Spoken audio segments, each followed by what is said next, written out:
น้องมื้อนี้เขาสิมาเบิ่งของฝากจากบ้านเนาะของพ่อเฒ่าแม่เฒ่าฝากมาให้กินเป็นหน่อไม้ต้ม ในของแม่ อันนี้ของแม่เฒ่า3 ถุงนี่ของ ของสุกัด สุกัดร้านสาว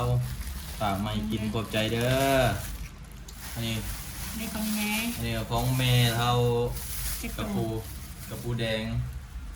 แล้วก็กระปูนานำไว้เจียวอันนี้หวายพี่น้อง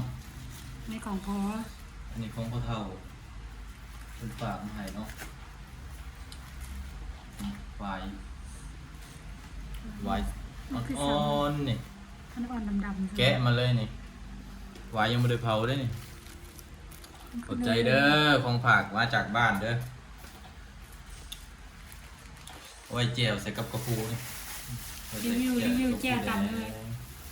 ฮะ แจ่วตัวแห่มาจากบ้านเนี่ย นี่ก็เจียวโพสิไคมาแต่บ้านนี่คิดก็มาตัวให้มาเท่าฝากมาให้นี่หนึ่งขอบใจละลายเด้ออยู่ดีไม่แห้งเด้อปีใหม่เด้อขอบใจเด้อแม่เด้อขอบใจพอเด้อขอบใจ